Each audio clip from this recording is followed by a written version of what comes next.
What's up, horror fans? It's Danny from the Cast. I am exhausted from New York Comic Con Day 1, but I also have to get ready for New York Comic Con Day 2. And I got my shirt for the day featuring the three great horror icons, namely right there in the middle, Jason, considering that it is Friday the 13th. And a happy Friday the 13th to you all. Leave me a comment and tell me which is your favorite of the franchise. Mine is part 6, Jason Lives. Tell me why I'm wrong and why you are right.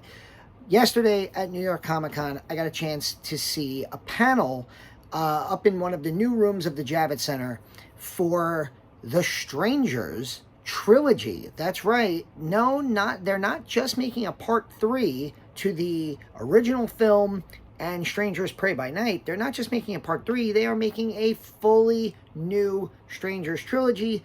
The first part of which, they were a little iffy about this. I don't know if the first part is coming out next year or if all 3 parts are coming out next year in 2024. Josh Horowitz from MTV was the panel host, and we had the producer, Courtney Solomon, and much cooler, no offense to Courtney Solomon, the director, Renny friggin' Harlin, the director of A Nightmare on Elm Street, Part 4, The Dream Master, Die Hard 2, Cliffhanger, some of like the movies that I grew up watching over and over again. And there he is, Renny Harlin on the set. A really cool action director who got his start in horror. He even brought up his first movie when he came to America, Prison. And then, of course, Nightmare 4, which made tons of money and really turned him into a pretty much a young star director in the late 80s and early 90s. What is really interesting about this Strangers trilogy from their panel is that unlike certain other trilogies where we've seen, like David Gordon Green's Halloween or David Gordon Green's The Exorcist, where they're announced that it's going to be a trilogy, but then the movies are made one at a time, and part 2 has to like take things from part 1 and so on. Apparently, these movies were all filmed together.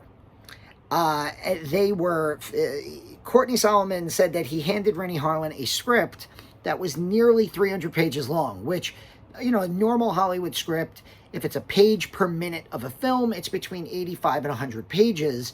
So to get a 300-page script, or I think they said a 290-page script, is very overwhelming. But Renny Harlin said that he absolutely loved it, and the idea that they were going to make these movies simultaneously and then release them. The only thing I could think of that's been done kind of in that way is the Fear Street trilogy over on Netflix, which came out in, I believe, 2021. I believe they filmed all 3 of those basically right at the same time or one after another, where, you know, they've done this with horror sequels before. Like, they've like filmed, I think it was Puppet Masters 4 and 5, even like Halloween 4 and 5, there was a very fast turnaround. But, you know, to have the vision of from beginning to end, from like the beginning of part 1 to the end of part 3, right from the jump, that makes me more optimistic about this series of films. Because I think one of the big problems a lot of us had with, say, parts 2 and 3 of David Gordon Green's Halloween trilogy is those movies felt really disconnected from what the first movie was trying to do, whereas these are literally all part of one script. They even mentioned that like the first scene in part 2 is exactly where part 1 leaves off, almost a Halloween 2 to Halloween, you know, John Carpenter's Halloween to Halloween 2 1981, with the way that like part 2 starts with Michael rising up after being shot off of the patio by Dr. Loomis. They showed some scenes. They were very, you know, they made us put our phones away, which is why I can't show you any footage of this. But the scenes they showed are very promising. We got the kind of a traditional strangers knock on the door, loud noise at the door. Who's there? Is Tamara home? With our lead protagonist played by Madelaine Petsch, who they said likes to go by Mads. And they raved about this woman. They raved about this actress. They said that she showed up with a notebook with like 20 pages of notes to her interview. She claimed that The Strangers was her favorite movie and that it was really important for her to get the role. And where, like, you know, Courtney Solomon even said, you know, like, that could be something that an actor or an actress says just to get a part. She made it very clear that she was completely serious. And the whole idea of filming these movies all at once, they made it clear that, like, there were days where they asked her, all right, now we're going to film script page 20 from movie 1, and then a few hours later we're going to film script page 150 from, you know, part 3. And she was on it. She was on. They raved about her as an actress, and I'm really looking forward to seeing her as what could potentially be a new final girl in horror. I think that would be very exciting. I loved what Laura Lavera was able to do in Terrifier 2, and I'm excited where she goes into Terrifier 3. So to have this new trilogy coming out next year for a property that a lot of people enjoy.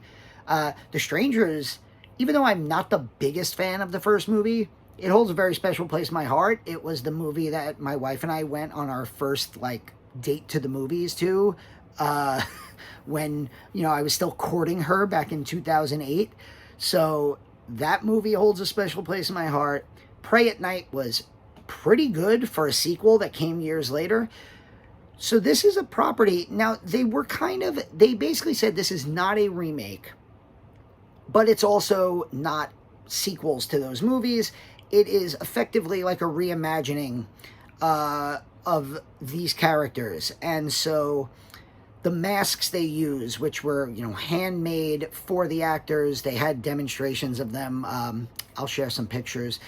They were really cool, and they are very similar to the original. And I do think a lot of people might say that, oh, this first movie, The Strangers Chapter 1, is going to look a lot like The Strangers 2008. But unlike that movie, it is going to lead into 2 other direct films. They showed the one scene where there's the big loud knock at the door. Then they showed a scene that probably my favorite of the 3 scenes they show, where the main girl, Madelaine Petsch, Mads, she and the man she's with are now crawling under the house, in like a crawl space under the house, trying to remain quiet. They do this awesome, like, pan up through to see one of the strangers walking around the house with a machete, knocking some piano keys.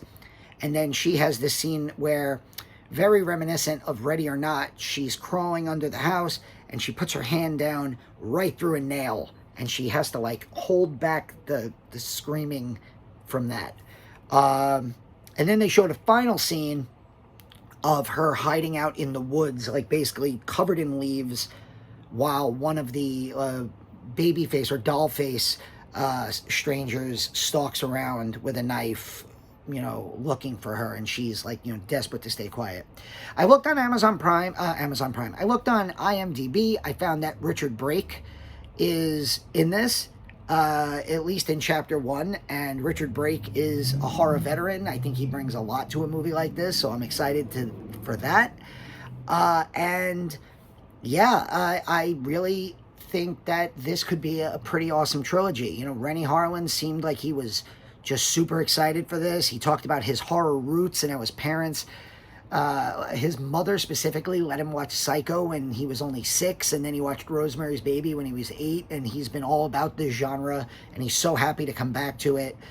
And I can't wait. I did look around, and I couldn't tell if this was going to be a theatrical release or if they were going to do a streaming service that would just put these movies up one after another, in the way that Fear Street was like Netflix put one up, and then a few weeks later put up part 2, a few weeks later put up part 3. So when we find out more about that, we will let you know. But really cool panel on the Thursday of New York Comic Con. I'm going to have more New York Comic Con coverage for you later today. There is the Chucky Season 3 panel tonight. There is a panel for Eli Roth's Thanksgiving tonight. There's also a panel for a guy you might have heard of, a John Carpenter spotlight. Yes, John Carpenter himself is at New York Comic Con. I actually saw him yesterday, made eye contact with him in a really cool moment for me. My wife and I got to meet Greg Nicotero, who just stopped by the Storm King Comics. That's John Carpenter and his wife Sandy King Carpenter's comic franchise. They had a booth there. You can go if you're at New York Comic Con. You can buy the new Tales from a Halloween Night. In fact, hold on one second. I have it right here. The brand new Tales from a Halloween Night. I got Sandy King and a few of the artists and authors to sign it.